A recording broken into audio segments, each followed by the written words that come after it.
Hey, I'm Clint. Welcome to Swatches live stream number 8. As usual, we'll be doing portfolio reviews, taking your live questions here in the chat, and be doing paintovers of what we find in those portfolios. We'll also be starting a new weekly art challenge and crowning a winner for last week's challenge. Let's get started with the intro.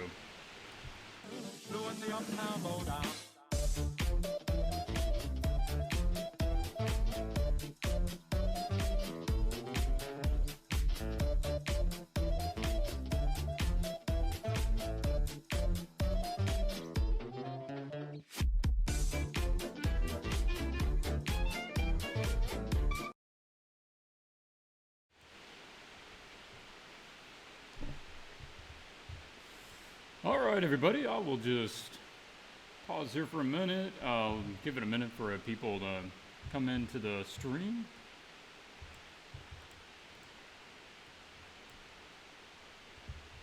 There we go. Sorry about that, I made a mistake. I still had the privacy set to unlisted from my last stream for one of my patrons. But now that it is open, hopefully people can start pulling in. You just missed the intro animation. That's the only thing that I've done so far. So if you've joined in, please let me know who you are. Just say hi. And I will, of course, give it a minute for people to be able to join in.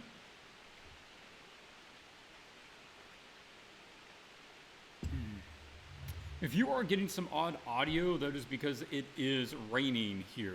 And it's fairly loud on this roof. But hopefully it won't be too much to be that distracting.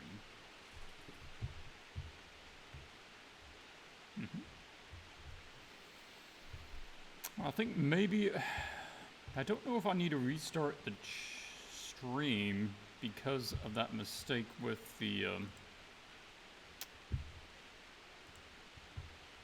unlisted to public. Refresh it and see what happens. There we go. Now it's starting to work. So how are you guys doing this evening? Ready to look at some portfolios and see what we come across? Also, we need to look at some of the results of entries for last week's art challenge. Now, last week the challenge was to do a female alien who is a soldier with a distinguishing weapon. Set in modern time period, but it could be modern for who? It is an alien. So we had 5 final entries on that one, and I will choose one. Because there's so fewer number this week, I'll probably be able to just make a comment or two about each one of them. And then the winner, of course, will get to pick out a free product from the Swatches Art Store. Yeah. Hey Thomas, welcome. Glad you're able to join. Gabriel, good to see you again. CS Repraved. CS, hey, how are you guys doing this evening? Or morning? Now, Thomas, I believe you said you lived in Montana. I don't know where the rest of you fellas are. I'm drinking some hot tea here. Hey Justin, glad you were able to join us.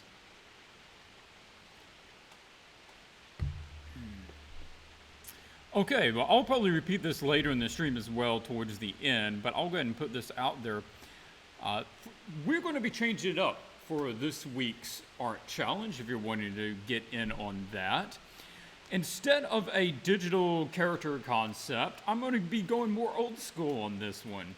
I have a reference photo that I took from a head bust. You know what? I will switch it over. I will pull it over and show you guys what I'm talking about. Pull this up and switch over to my desktop here. So I have this photo, and this is what you're going to be drawing this week. I will put a link into the description of this video where you can go download the full-size version of this image, and I want you to draw it traditionally. Be it, graphite, charcoal, whatever it is, but draw it traditionally, then scan it or photograph it, put it up in your gallery for next week. I think it's good to occasionally get back to drawing in pencil, doing a traditional drawing. Also know that we have some traditional artists here. They don't do any digital painting. And, you know, it'd be nice for them. They can be able to join in on this one since it's not completely digital. And I am looking not for artistic license. I am looking for you to copy it as accurately as possible. I want you to really watch those value tones. I really want you to get the accuracy of the angles and the drawing correct. This one is about just really good observation and control. So give me a really good pencil drawing or graphite drawing, whatever, you know, little media, you know, you have there. But try to get it as accurate as possible.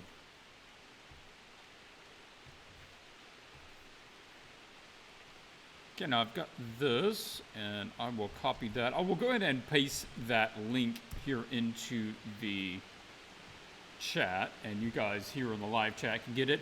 Otherwise, if you're watching this later, then just look down in the description of the video below, and you will see a link to a Gumroad site.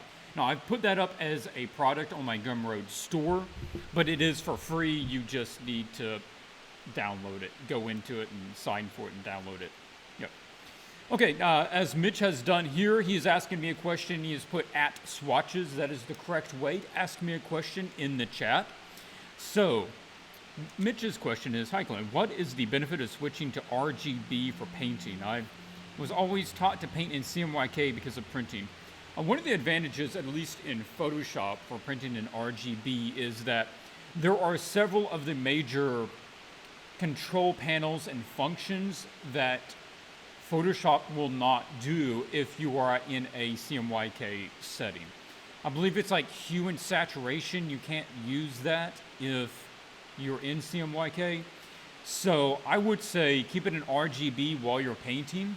And then when you create your final file, go ahead and switch it to CMYK to double check that it looks correct.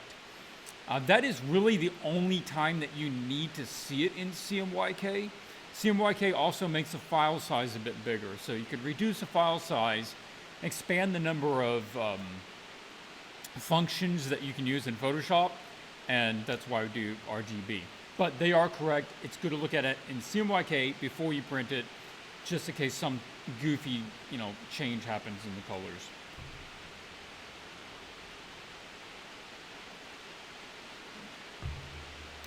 Again, for those of you who were not quite in when I said it, it is raining fairly hard here in this building. It's echoing, it's a little loud. I'm sure the mic is picking up a little bit of that. So if you're wondering what the audio issue is, that's what it is. I've tried to adjust it the best to kind of filter it out, but I apologize if a little bit gets through. What about charcoal? Charcoal is just fine. Myself, I probably do a combination. I either use charcoal goes way darker than graphite does. So if you want to use charcoal for the really darks, Justin, that's fine. Or if you just want to do regular graphite, you know, 4Bs to HBs to, you know, 6H or whatever, that would work too. Yeah. Of course, if you have a printer there, Mitch, then it's not a bad idea to just print one off, a test one, to see how it's going to look. And Abner is right. If you're seeing a really big discrepancy between the two of them, your monitor, what you see on the screen, and what you're getting printed, then you probably need to look into monitoring, calibrating your monitor. That's a good point.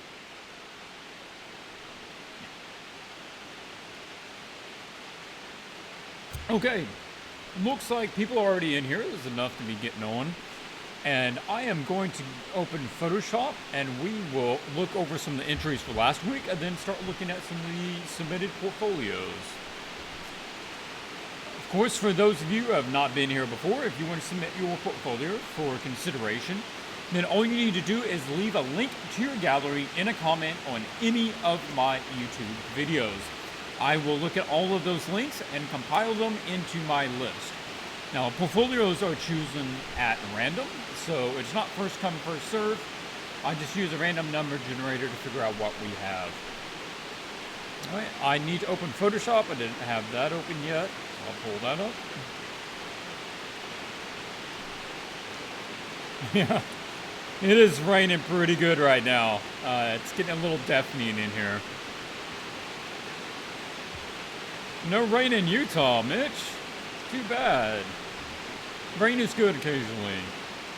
Fortunately, it's also not real cold right now. It was pretty cool the other day, but it's still warm enough that it's not going to get sleet or anything out of it. Okay, now let me go ahead and open these in Photoshop, and I'll switch over to my screen. Now we only had 5, so that keeps it a little simpler.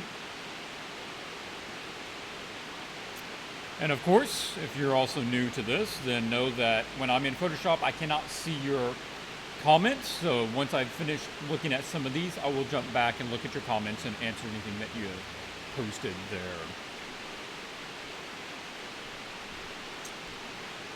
All right, now I do not remember the names of everybody who submitted these, but I assume that you know yourselves. Okay. I like that they show a little work in progress of how they went about creating the character. Just kind of a silhouette, basic shapes, modeling a couple of forms that they liked, laying in some line work, and then coming in with the colors and adding some textures and basic lighting. This shows you really thought it out. You have a system. Nice. Now let's talk about, did you hit the criteria? Yeah, it would register as female for me. It also obviously is an alien. And I could get that it could be a soldier. Yeah, it doesn't look real threatening, but I would buy that as a soldier. You do have a good use of the herringbone design in the different armor pieces. Now, the one that I feel like it's a little weak on is the distinguishing weapon. I wouldn't even really see that as a weapon myself. That just looks like a staff, which isn't usually considered a weapon. But that's the only one that I think holds it back very much. Okay, thank you, computer. Thank you. Okay. Now, some other things that I do like. I do like this sort of pattern. That's interesting. Going over the skin. And it's sort of stretched and elongated along with that. That's good. Now, as far as how it is drawn and rendered, I know this is a quick concept, but maybe you're doing a little over-reliance on textures. And I would say at this point, focus on doing a good drawing of the character. Just give me a good line art, and then you could put some basic colors under the line art. Just put the line art to multiply and add some basic colors under there. It feels a bit flat right now, and I think that's probably because you tried to take on a little too much. Comments there? Okay. This one, again, I get the alien and female. I do get the feeling of a soldier more, and the weapon is more distinguishing. We have a light herringbone design in that. I like that the alien, you don't have a wild alien face, but it has an alien kind of shape to it. Maybe it's a little too humanoid, but the rendering all is good. They did mention that they're not really a sci-fi artist, but hey, you could have fooled me. That looks like solid sci-fi direction, in my book. So thank you for entering it. Thanks for stretching yourself a little bit. It's always good to see.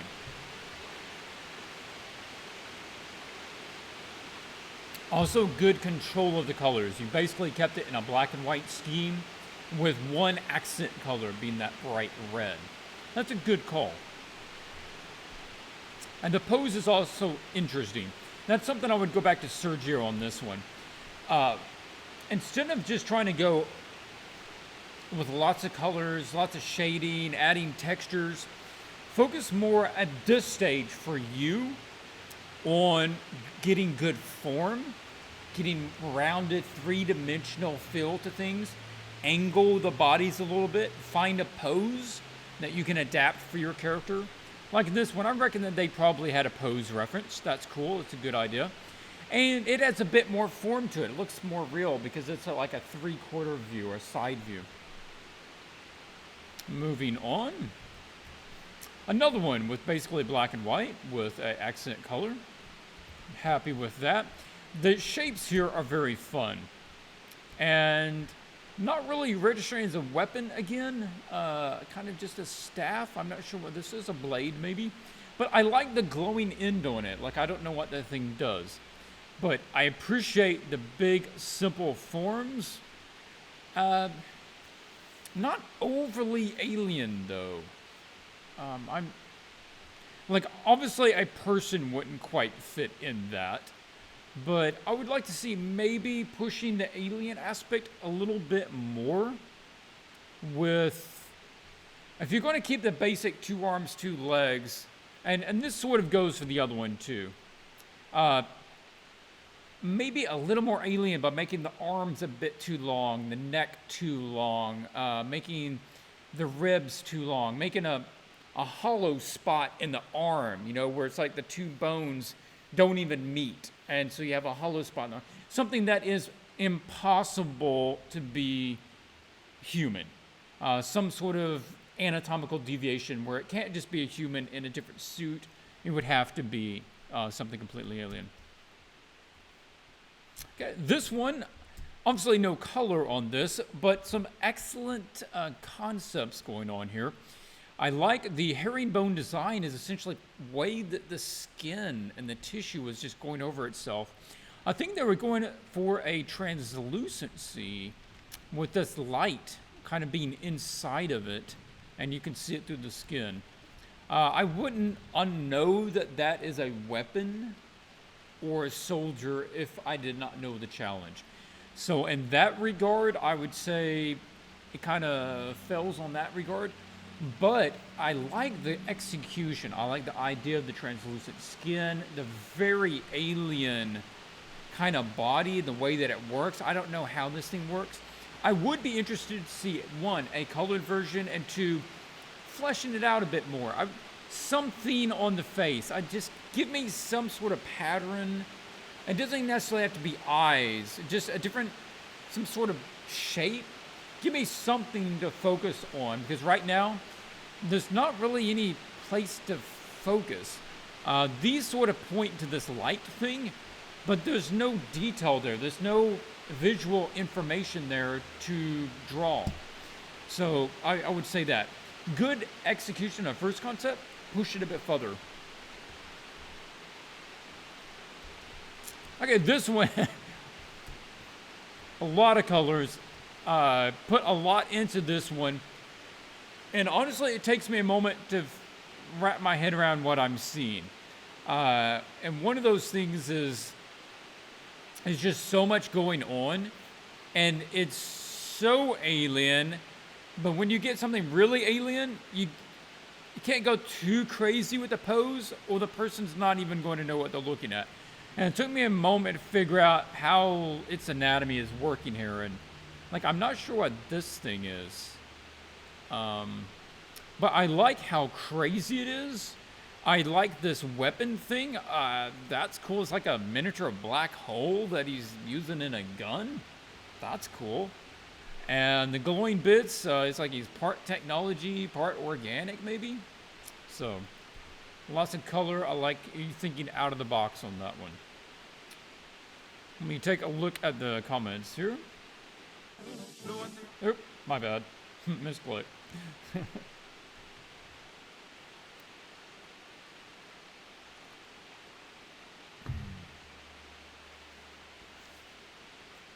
Yeah, we might be getting a glitch, or it's possible that I might even lose connection. It's very common for storms coming through here in this little town to knock out the internet. So if I do lose you guys, I'll probably just go ahead and end it for the night, because I had no idea when it would get back up again, just so you know beforehand. Yeah. Okay, so the winner I'm going to choose for this week, that one was just, it was kind of too complicated for me to figure out. That one didn't quite hit some of the marks. The weapon wasn't really working on that one. I think that's the biggest thing. So I've gone with this one, which is Alig Valaku Tart.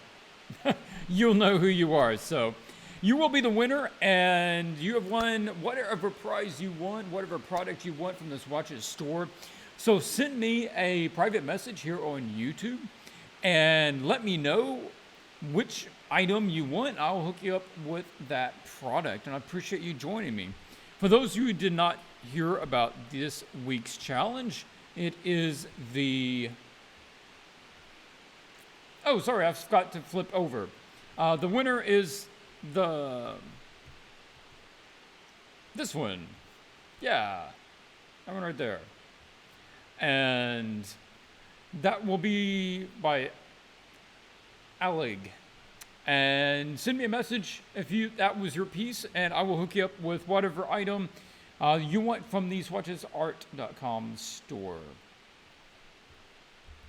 I'm going to clear these out of my Photoshop so that we can start looking at some portfolios. Nope, we'll save.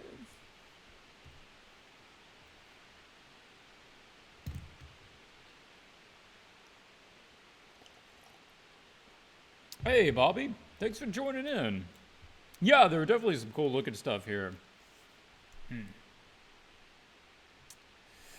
Okay, so I have my list of portfolios here, and I am going to go ahead and find one. We have 165 on the list. Random number. Okay, this one. Scroll up here.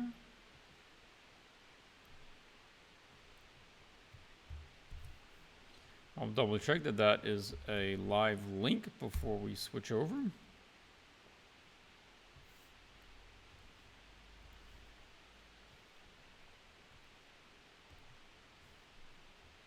Okay, that is not working for me.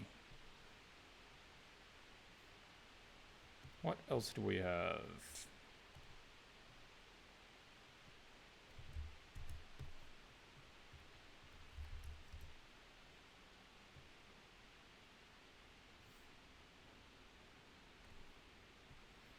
Okay, this link is working. Let me double check.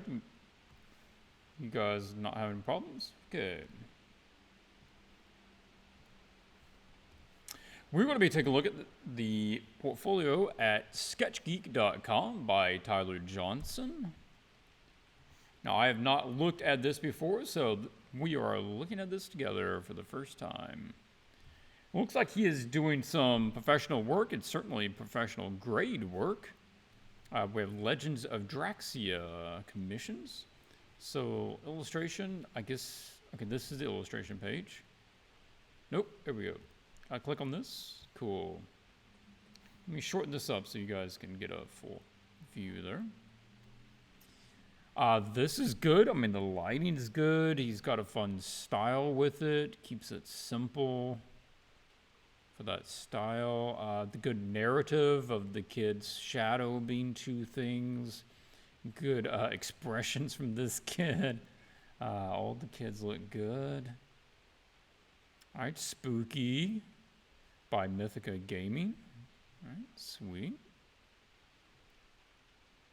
Looks like you did several images for this game.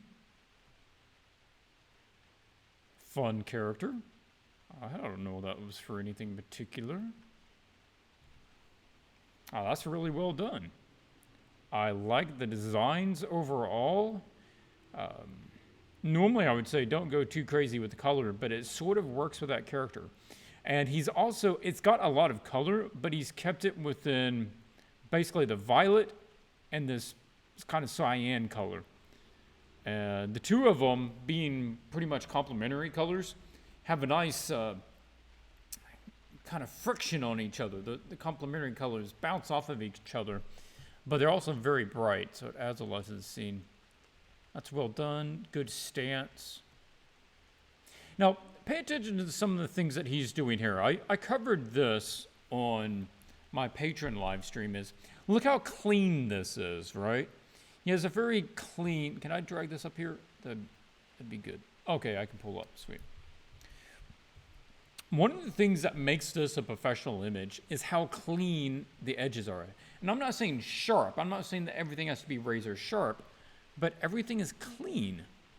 And unless you are painting in a real painterly style, then try to clean up your stuff at the end. You will automatically make it look a lot more professional.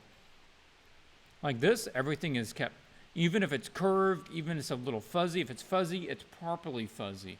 If it is, you know, a straight edge, or if it's a hard edge, then whether it's a curved or what, it's very controlled. It's very clean. I'm not sure what's going on in that. I assume that makes sense, however it was being used. Okay, this one, the character's face, I think the expressions is one of the best things he has. It's one of the strong points. I feel like the rest of it, it's getting a little busy. The character just is not standing out from the background very much because of how much brightness is in the background. And, you know, I'll pull this off. Maybe we'll take a look at that one. See what we can do to fix it. Is this a airbender? If that is awesome. I love that. That's pretty fun. Again, great expressions, good control of color. I don't have a lot of comments here. It would be very small things, pretty much on a per piece basis.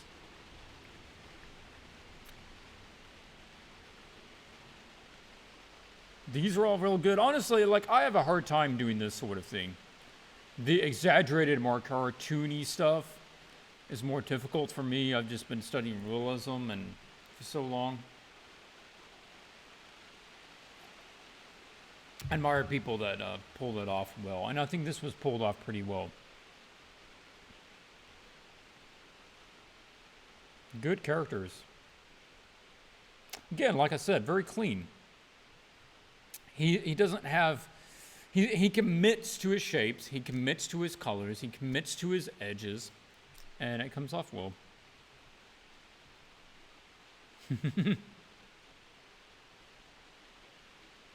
That bird, love it. That's great.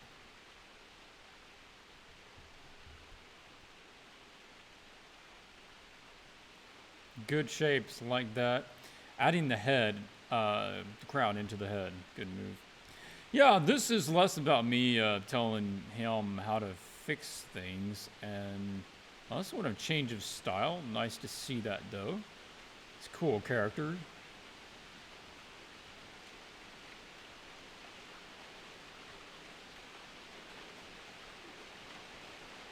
Yeah, nice.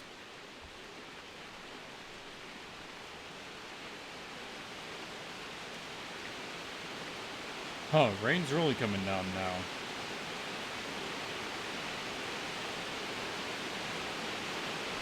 Oh, this is cool. More realistic piece. Nice to see you trying that out.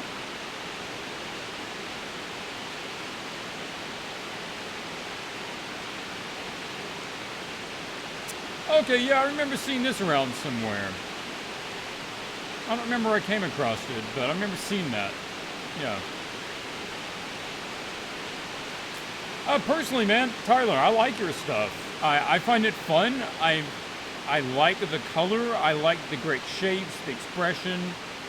And I hope that you're getting work because you're doing good stuff. Looks like he's doing a lot of stuff for board games, maybe some mobile games going on. Right.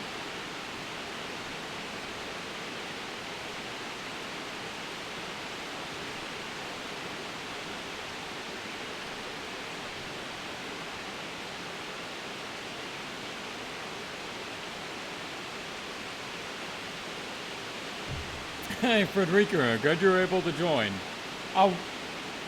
This is the first portfolio that we've been looking at, Federico. We're going to pull one over and see maybe what we can do to spruce it up a little bit. Overall, Tyler, you got really good stuff. I don't have a lot of crits for you. I think that you've got all the fundamentals down and just going to keep doing what you do and you're going to get better. You're going to be getting more work.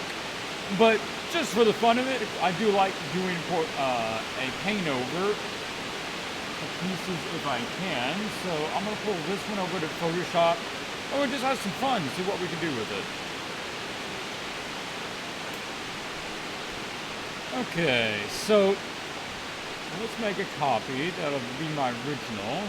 Make a new layer, set that to color, and fill that with white. Okay, so if we look at the black and white version of it, this will help us see what the value scheme is. If we drop this down and look at it small, it doesn't work. You have to make an effort to find the character in that, because the visual noise is about the same in her as it is back here. The value scheme of light and dark patterns is about the same on her as it is in the background. So we can do usually two things to separate the character from the background. And this is the same thing that I do in almost all the images, which is use a change of value and or a change of color. Now she looks like she needs to be worn because of her red hair and her red outfit. So I don't know that we can do a big change of color. We might use a change of value, like put more light on her or more light on the background, one or the other, or use some atmospherics. Atmospherics can be a good way to do it. So I'm going to get a new layer and set it to lighten, and then set that down about 40% or so. And look at some options that we have. I'm going to grab a sort of dull orange brown.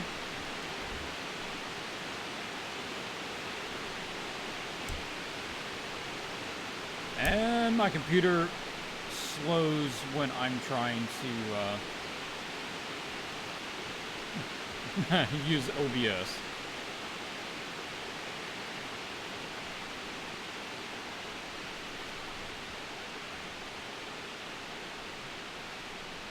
Now, for what I'm doing here is I'm trying to slightly dull the saturation of the elements in the background and mute the values.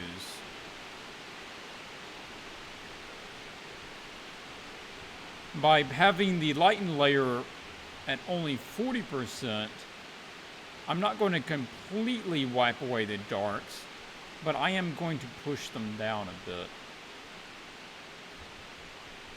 Or push them up, I guess, if you're going up in value.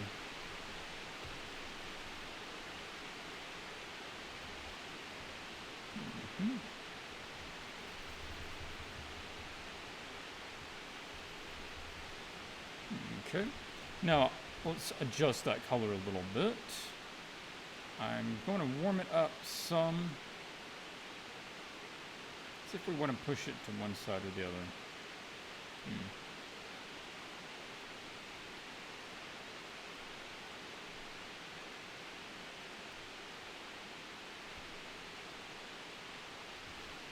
Okay.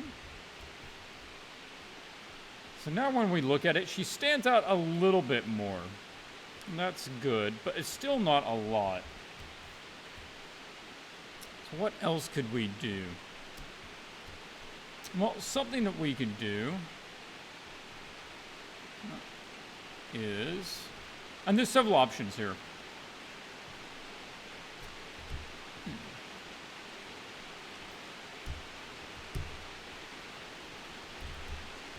Instead of lightening it, we could darken it. Pull down the lights. I think the lights on this thing are a little bright. So we want her to have the lightest lights in the image. Now the fire behind her could have some lights on it. That's okay. But let's mute the rest of it. We don't want the lights in the image to compete with the lights on her. That way she'll stand out more.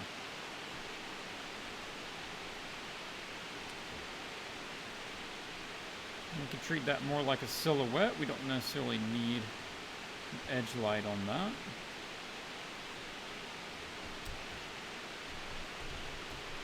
We also have this blue color down here, and that can be very handy because that allows us to bring in a different color to this image.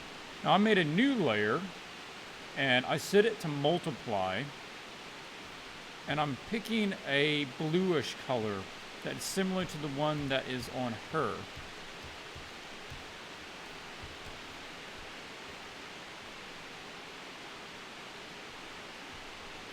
And I'm going to use that in order to darken some of this.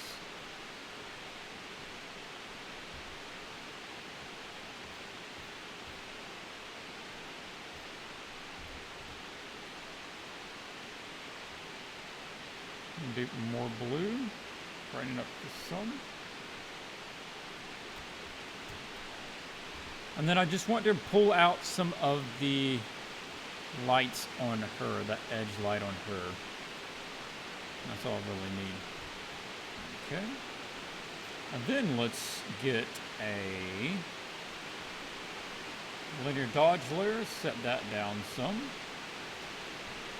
And then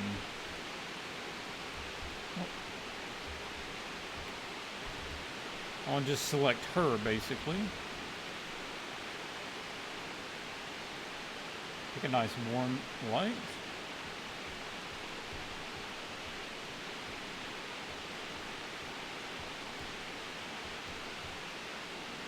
And brighten her up some.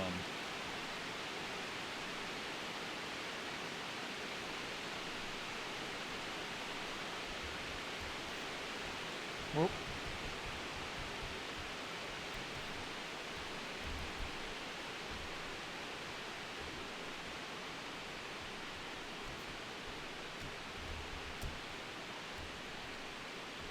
Now you can come in here and just pull out some of these dark pieces if you want to keep those nice and dark.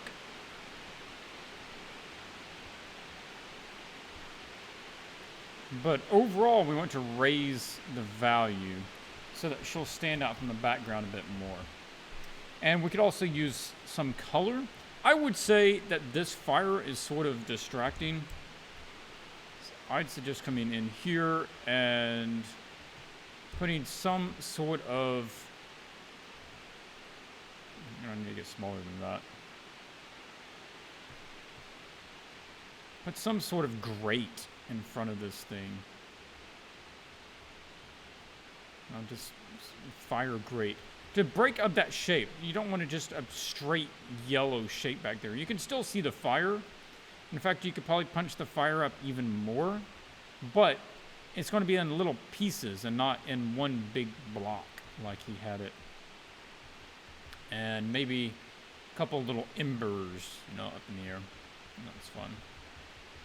Little sparks. Yeah.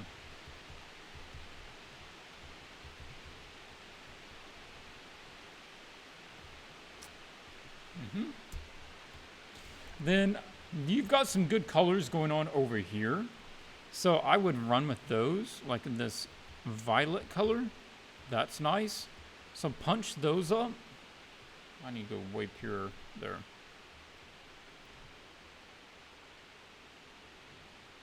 So let's have some fun and really bring in some of that nice bright colors. Expand the palette out some. Now these are just little accent colors. I wouldn't go overboard with them in the rest of the image, but you could use them, you know, as lighting on some of these. So you have little edge lights, so that purple light on these gears around here. Then you have some of this green light, you know, reflecting off of this guy. Oops, that's not the right green.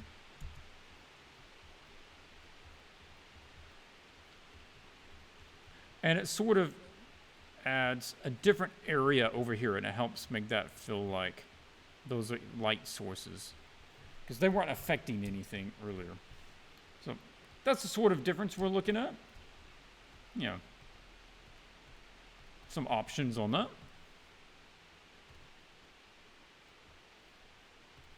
I'll take a look at the chat, see if you guys have any comments, questions. I like Frederico's comment here. Maybe add some steam to mark the division. That's a good idea.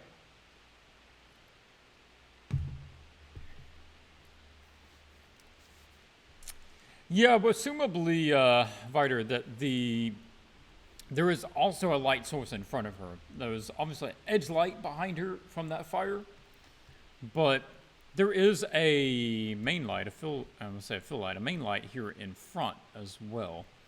If we went with Federico's idea, then smoke or steam you could put back here, go a bit warmer than that.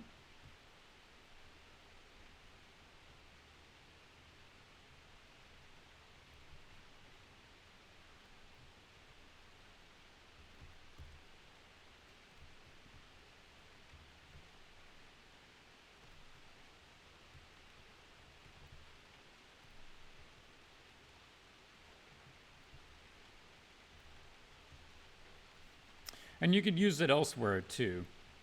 I mean, you could, I think it would be good in order to cut down on some of the visual noise in this scene, so that you let all that crazy busyness that you created on her not have to compete with all the gears and stuff. We can see a little of the gears and get an idea of what's going on, but we don't have to have it everywhere. So, you know, there's different places you could put that. And if you're going to put that there, I would also suggest that you would, I don't know why it doesn't, there we go. You could put some here in the foreground as well. Coming up, yeah.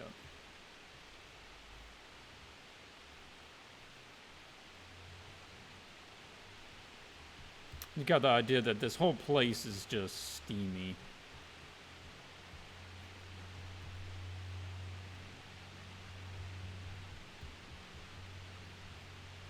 Yeah. Oh, following that idea.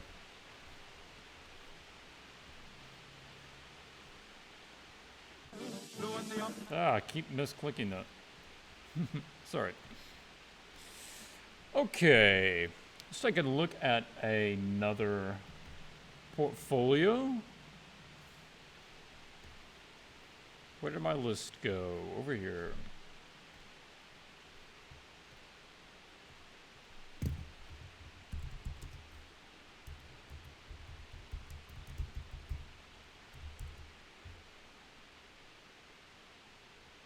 I need another number. We'll look up to see who we got.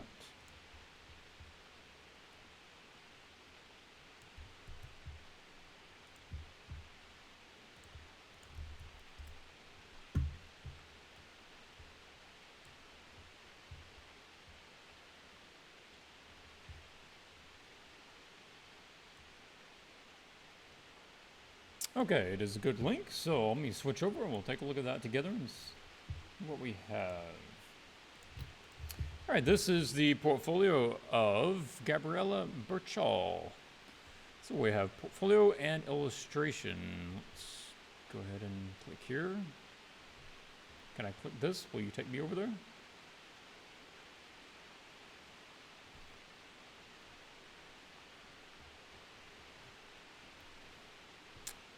All right, cool. Okay, I think I remember pulling this up and seeing that when you first sent me the link. Okay, portfolio, current song about ArtStation, Patreon. Well, let's just click through, see what we have. Characters, pull that up a bit. Okay. Can I hit right? Cool. That's a particularly nice image.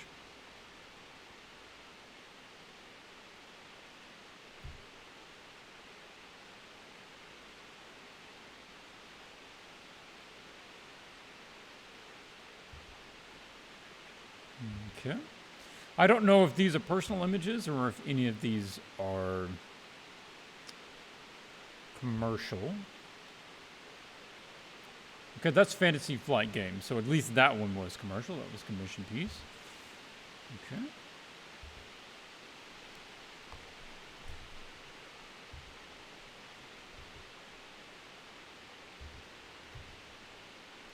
Okay, oh, there we go. It's just got a delay. As usual, I want to flip through them a little quicker, get an idea for the things that are consistent across it. Kyrian Song, what's Kyrian Song? Kyrian Song follows the curse. Mercenary Crow. Okay, ongoing personal project. Okay, looks like they have a graphic novel going on. If you want to support Gabriella, then you can check out their Patreon right there.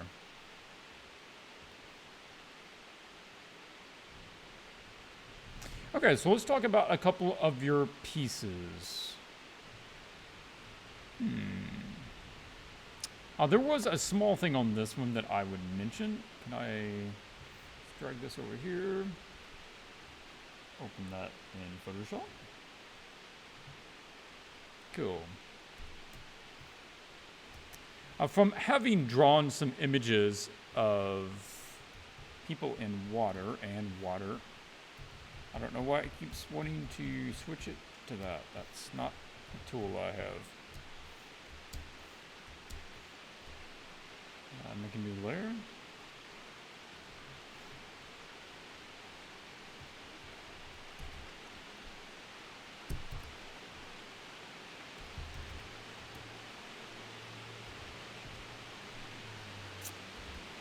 Usually you would get a really nice highlight right at the edge. It's very small, but right where the object meets the water, it breaks the water surface, right? The surface tension, and it kind of buckles the water a little bit. And when it buckles that water, it creates a spot where you're going to get highlights right across there. And depending on your angle is whether, you know, the highlight's going to be a lot or not. But generally, you could probably just come through here, just put some random ones. The water's always moving. You can't really outguess exactly where it's going to highlight. But I think it would really help sell the feel of the water if you did come in and add some of those bits across there.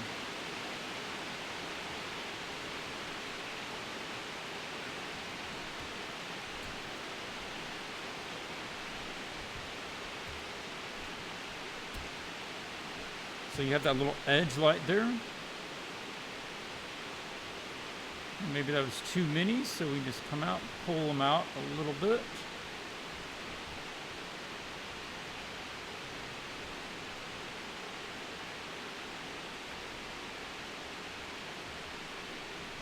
And then on these ripples, you're going to have some highlight ripples as it comes off from around that. Not just straight lines, but it's going to have kind of a round spot, and then it's probably going to fuzz out a little bit. You're going to hit another highlight. Definitely go look at some pictures of where that happens. Let's grab the smudge tool.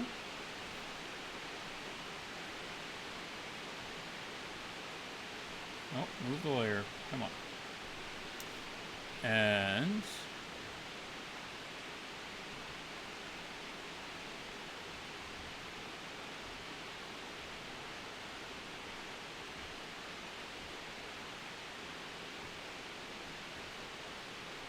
the layer is locked. That's why it's not working.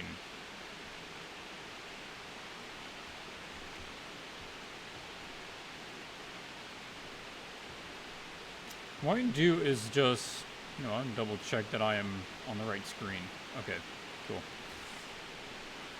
I just want to fuzz out the stuff under the water a little bit. It's going to lose a certain amount of clarity if it's under the water. It helps get that water feel. The edges, just gonna soften them out some more. Okay. And I'm gonna change brushes. Move that up. And you're gonna have the distortion right there where it breaks the water. So don't forget to add a little distortion right there on that edge where it's buckling from surface tension. It's amazing how much, you know it is, you have your cup that you're drinking, you have a straw in it, and it looks like the straw goes down and then juts over and then goes to the bottom. Yeah, things will misalign visually when they go into water. So don't be afraid to move it around a little bit.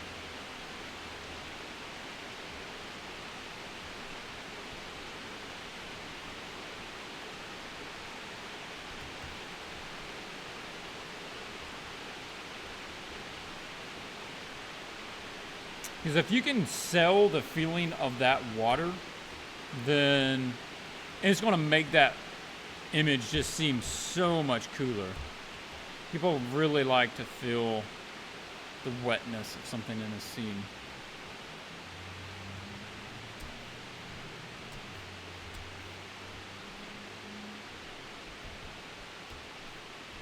Okay, yep.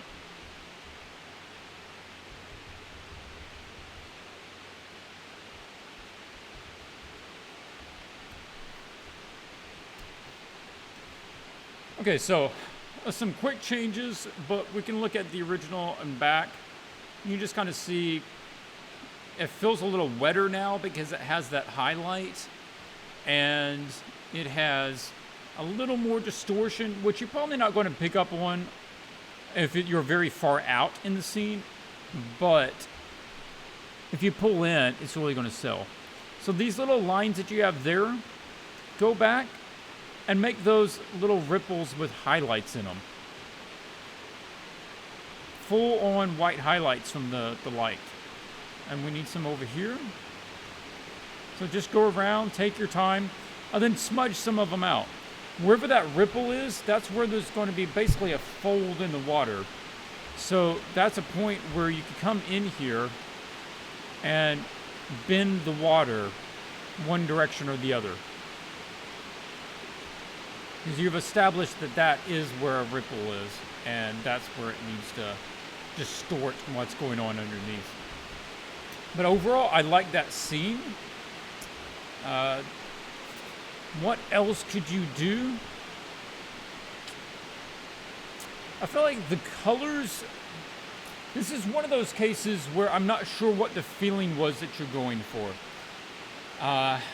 If this is a somber scene, then I would say the colors are probably, it's too much light, and the colors are maybe too happy. No, I know that those are the accurate colors for her, but if she's dead and floating there, then let's talk about adjusting the light so that we have a multiply layer, and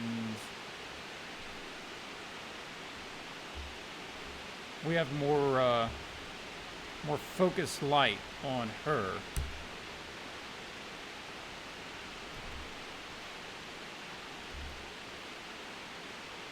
So now, that's probably too much color.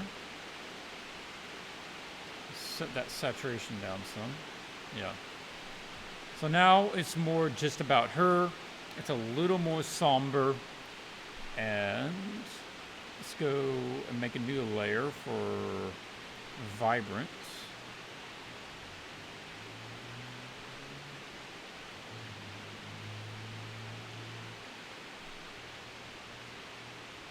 Pull the vibrance down some.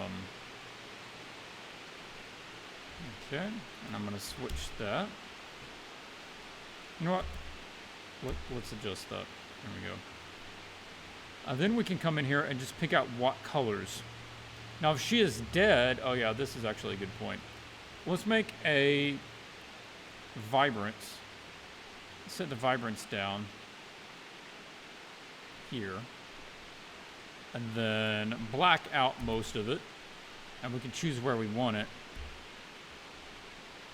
Gray her out a little bit.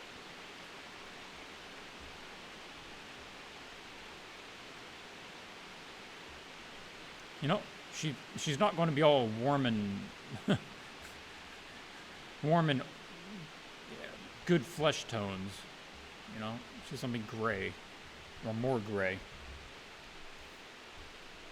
I don't want to get too morbid with it, but let's keep it a little consistent in the idea that, you know, she'd gray out some.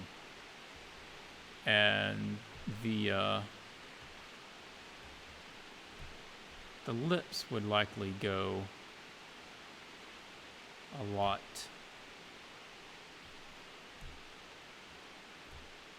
duller. Yeah.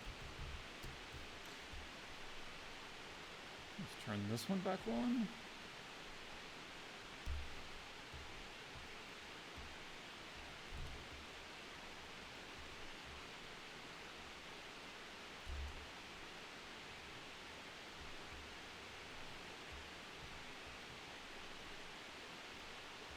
So like basically the gems can be still gold and bright, and the sword blue can be bright. Other than the rest of it can be dulled off a little bit. It changes the mood of the scene some. But some ideas. That's what we're going. A little art technique, just talking about how to render water. Just thinking about the mood of what you're going for. And yeah, hopefully you find that a little helpful. Other things, what were some of the other things that I was looking at here?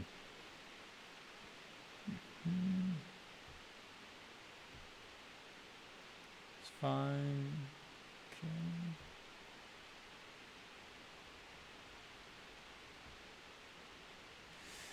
I say on this one,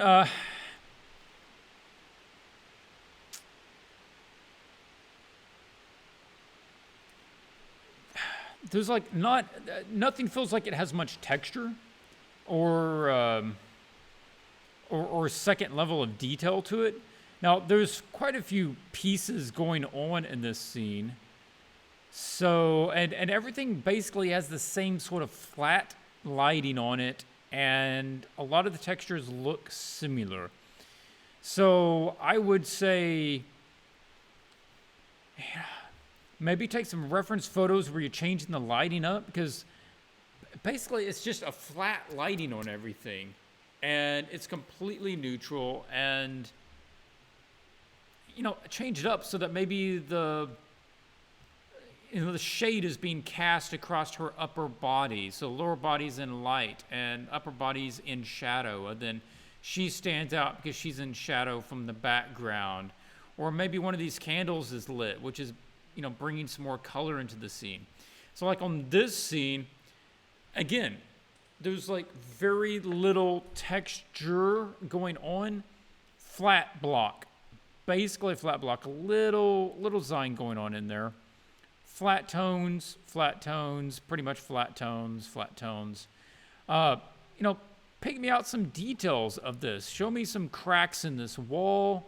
Show me some, you know, where the cinders are breaking. Show me some wood over the doorway.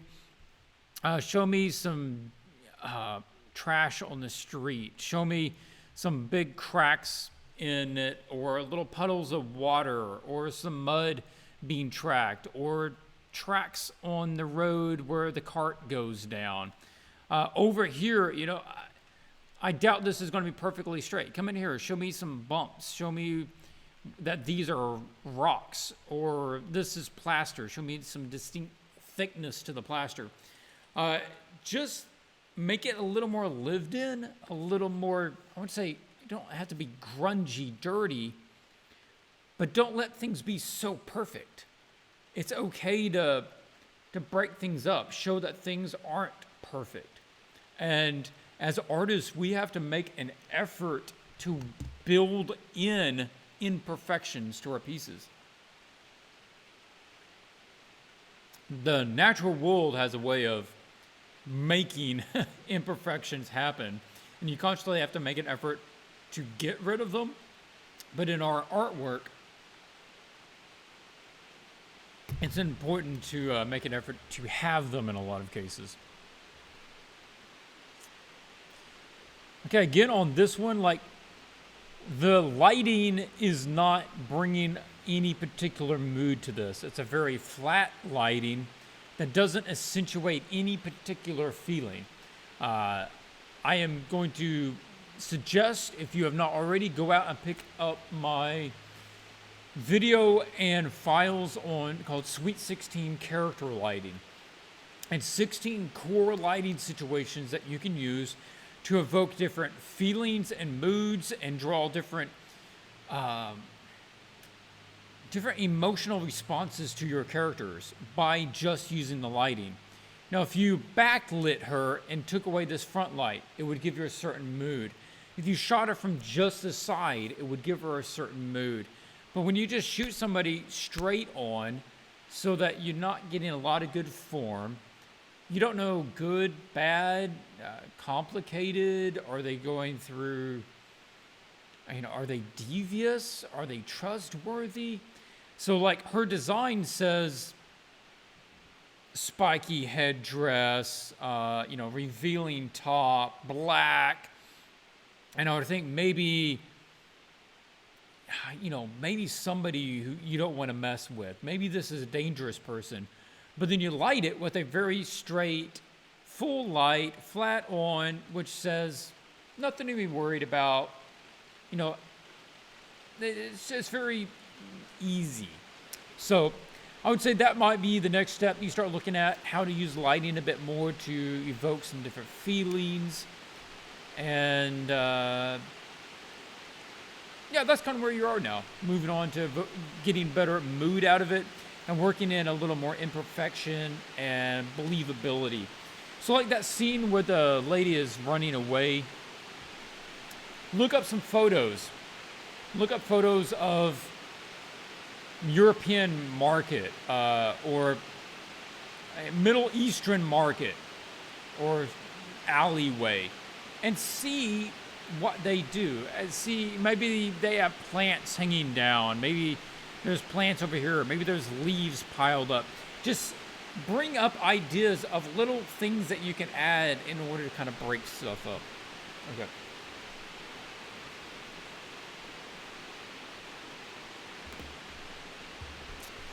Okay.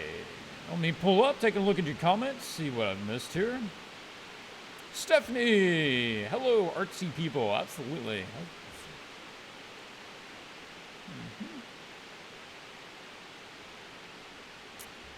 Federico asks, do you practice doing plein air painting? I have not for a long time. I want to get back to doing that. I do enjoy doing it. Isn't the lighting scheme of the scene causing care to pose? Have we looked at that? Yeah, it's Princess Zelda with the Master Sword. Oh, any shot. Vider asks, when you draw, do you usually distort partially submerged characters to account for the water refraction? Yeah, I would distort them some. What you might do, I would suggest drawing it accurately to begin with, and then get it and then shift it a little bit so it doesn't, like I said, the water refraction is going to offset it a little. And then you can get your work tool and just tweak it a little bit.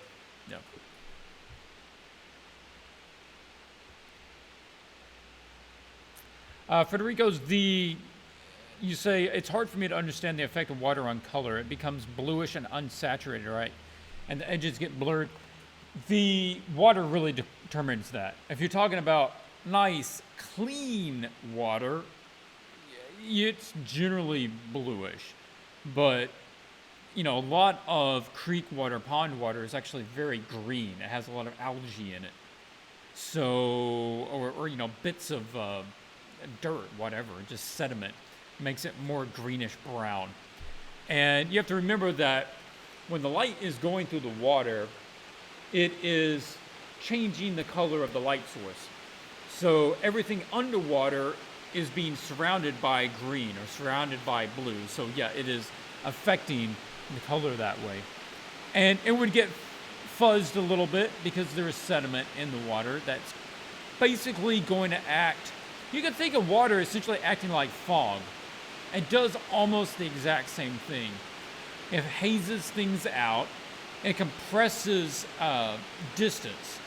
So adding fog, or that atmospherics, makes things look further away because we're used to atmosphere making things fuzzy at a certain distance. And you're artificially compressing that. Water does the same thing.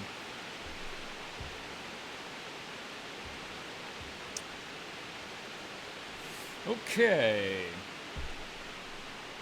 Any more questions here from the chat? Doesn't look like it. Okay. Pull up another portfolio. Let me find the number. Oh, I need to mark that we looked at that one.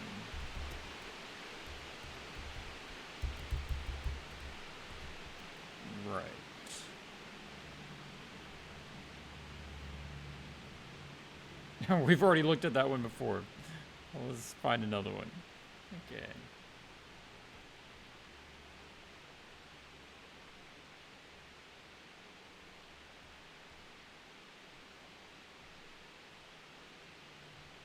Okay, ArtStation account.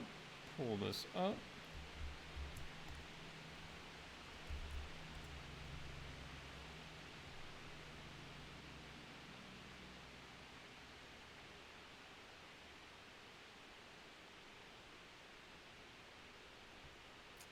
Okay, let's flip over.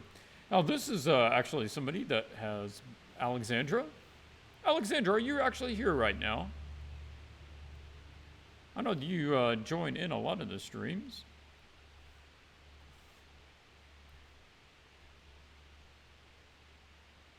Maybe? I don't know. So Alexandra has been entering the contest, weekly contest up here. Those two recent ones are hers. I'm going to pull that up. Like I said, on this one, I really do like it. I thought the execution was very good. I like the subdued lighting. And the character was fun. Each arm sort of doing a different thing. It's cool. We've already looked, we kind of talked about that, so I'm going to skip it. We've talked about it in a previous video. Okay, last glance.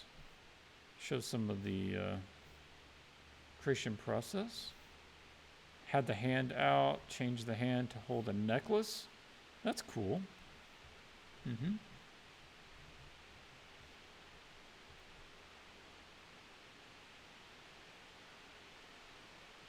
Rock dragon. Mm-hmm.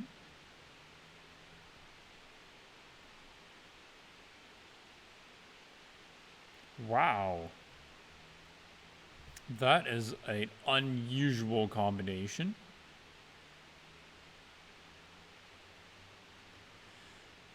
Wow. Okay.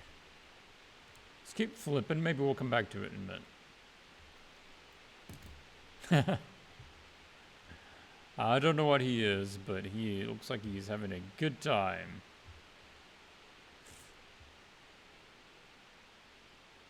I like this. This is cool.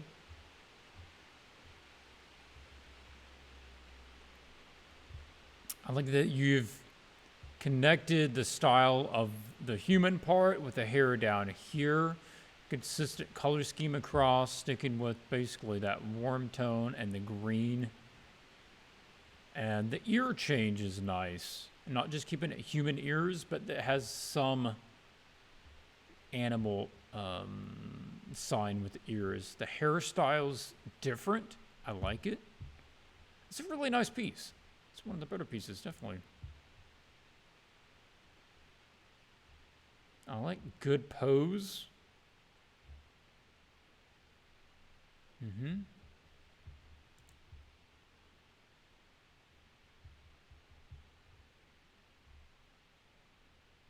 Orc fella. Okay.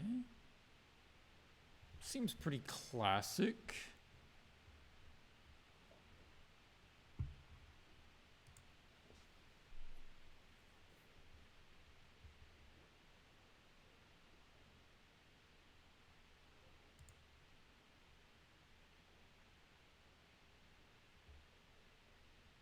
Naga. I like the gold designs on that. That's a nice touch.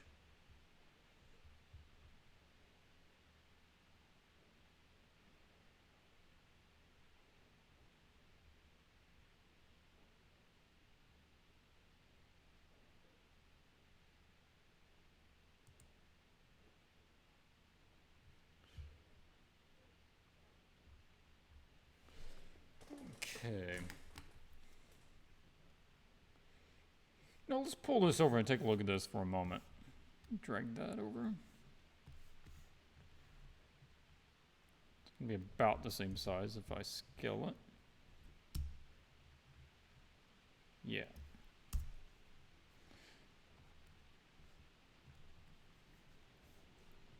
Now here you're running with basically three main colors. You have the sandy color, blue, and then the red, which is pretty much a triadic. We're using the yellow, red, and blue. But I think the red is not being used as well as it could be. So in this case, I'd suggest not letting that red go real dark. But if you're going to use it as the most powerful accent color, then let it be so. You know, really run with it a bit more. And you can either let the part in the light go super light, and then you can either let the part in the light carry most of the color because it's sitting near a midtone. Therefore, the darks need to be really dark. Or you need to shift it so that the darks are lighter and the lights are completely almost washed out. And I think that that is a better option. It's okay if the lightest lights of it are almost washed out because it allows you to move the darkest part of it up in value, which gets you a lot more color in your scene.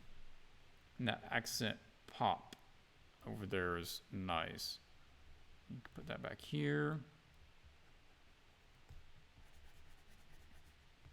And that's what I would keep it as. The accent color should probably be the brightest or the most vibrant one in your scene. Then the other ones can be more dominant. There's more of them, but they're not quite as powerful.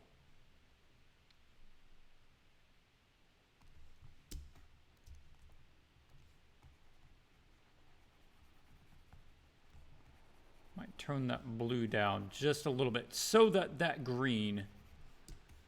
so that the red is a little more powerful than it is. Just haze it down a little bit. And then you could work up. I think this is a good place that you could really play up some of the atmospherics of this dust. Because these elephants are really big, and you have a chance to use that all over here.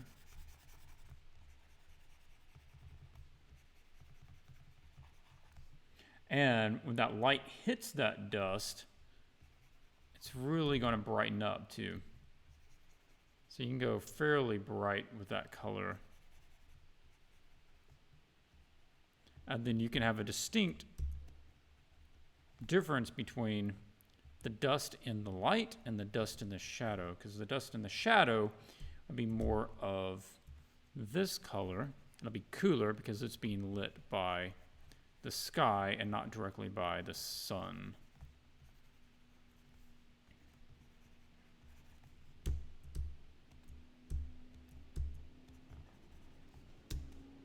Yep. The same thing here. This is an overall bright scene. Even something in the shadow isn't going to be real dark because the sky is so bright. It's going to be putting a lot of fill light everywhere.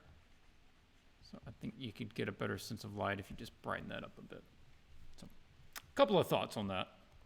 Just bring a bit more color into it, and then letting. I think the dust could be nice. Look at some photos of dust. Part of it getting light and part of it hitting shadow, and getting the dimensionality of that. Yeah.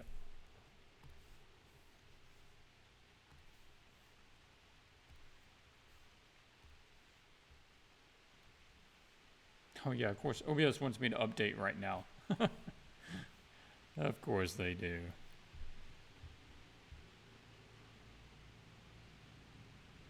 Eliza. Yeah, we did take a look at the images from last week, and I did that early on in the stream. Once this gets posted, it's being recorded. It'll be posted, and you can watch that a bit later. Federico mentions, what I noticed regarding this portfolio is the lack of deepness on colors. You need to use color shifting to add richness to her pieces. Let's take a look and apply that. See what we see. Pull that back up.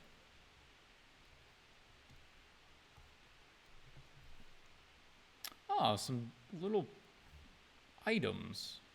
Yeah.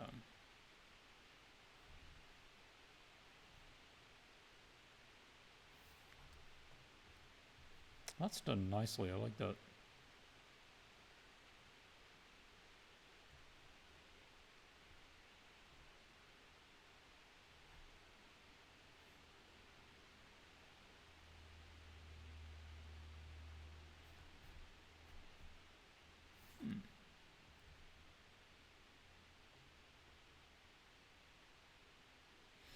Yeah, a lot of these are just like, this is just basically a character image. You don't need to go all fancy with lighting or anything on that. I think it's executed about the way that it needs to for a character design. A little more lighting going on here. Well, let's talk about how you could push that lighting a bit further. Let's pull that over.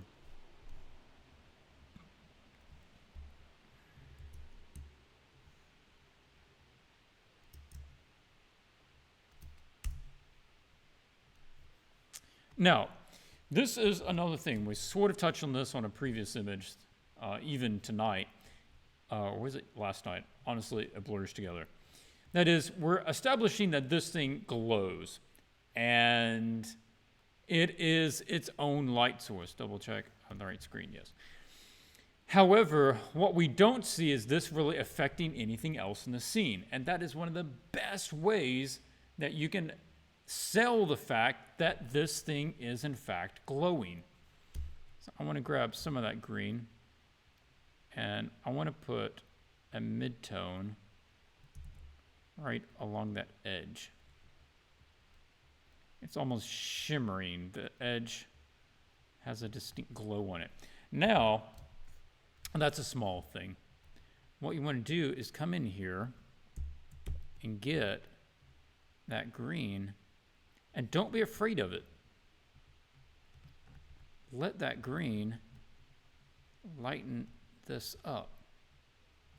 And you will sell that as being much brighter and more magical as you use it to illuminate its surroundings.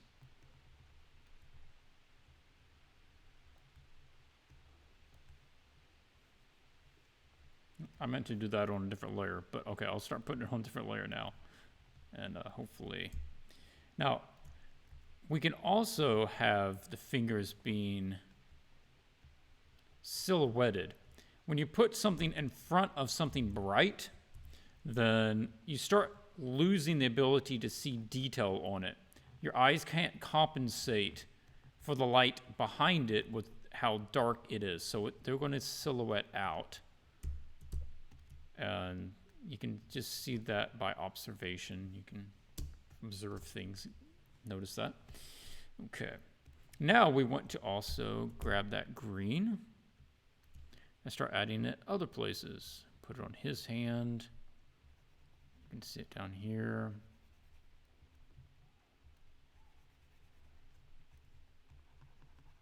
Up here. Now, what about the faces? All right. Basically, this is down, so everything facing downwards we can start adding this green light to it. He's being underlit. Put that green light in his eyes, because his eyes are moist. It's going to reflect that some.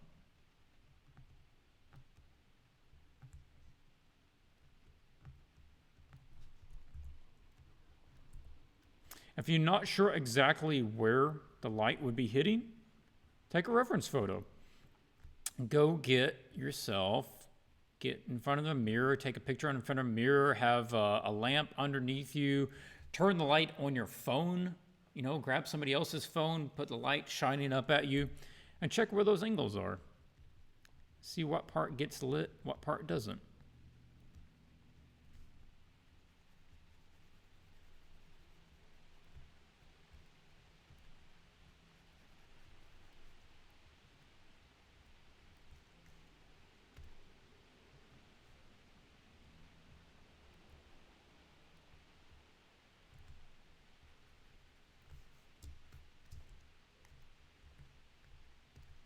Now, you're not going to see the green very much in the light areas.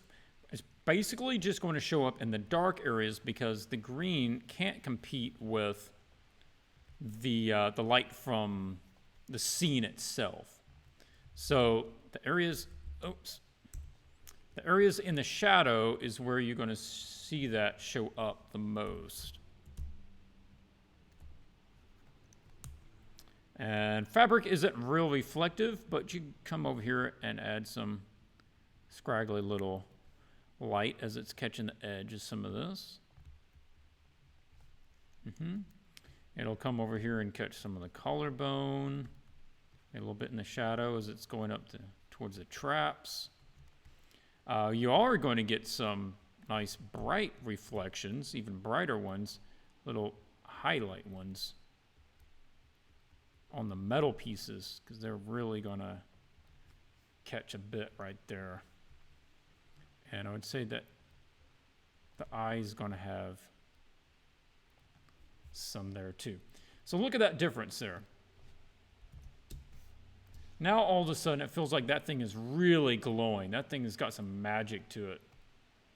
And that approach needs to be used on all of these fellas. So that green light needs to be shining up here.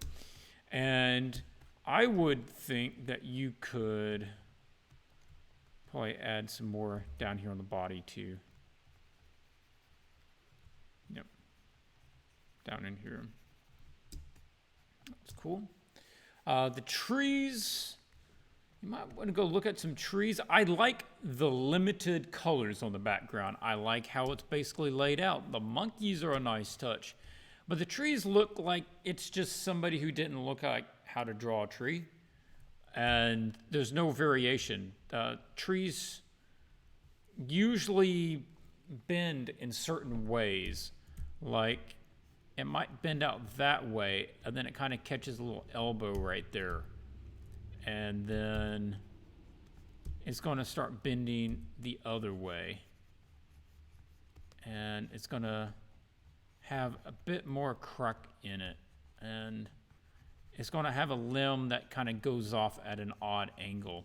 So go just look at some pictures of the jungle, the different trees, and change them up a little bit. They're not just so perfect. Good control on the values, good control of the colors there. Okay, anything else? You could probably push the brightness of this up even more. Pull this up, make sure we can get it in camera. And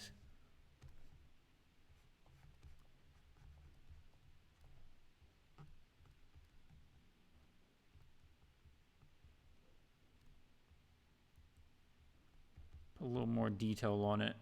Yeah.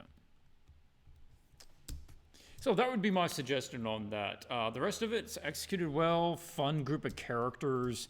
The expressions look good. The anatomy all looks pretty solid, so not much on that. Yeah, that would be my suggestion.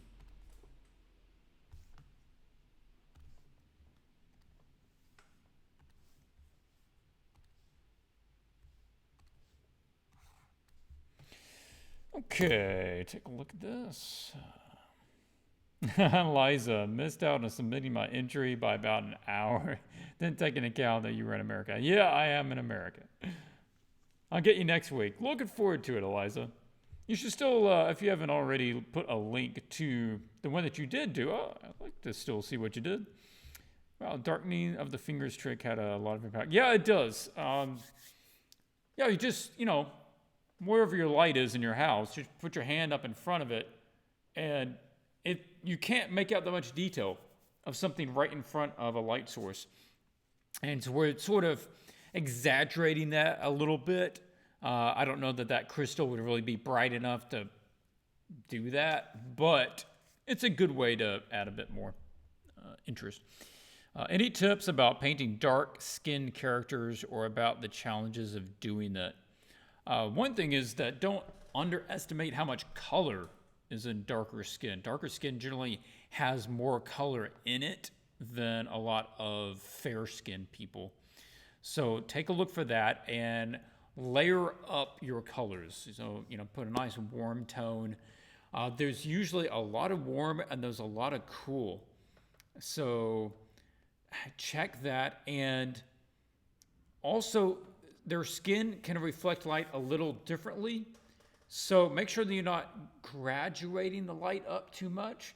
Some of them I want to say the skin is a little more glossy. So it's like it wants to remain really dark until it has a highlight, and then it has a much stronger highlight. So check that out. Pull up references, even if it's not, and this is one I do recommend. I'm always saying references, but this is one. Go look up a picture where it has really good skin tone of somebody who has dark skin. It doesn't matter if they're on the same pose or not. It doesn't matter if they're the same gender or not. Just something where you know where to go look for it.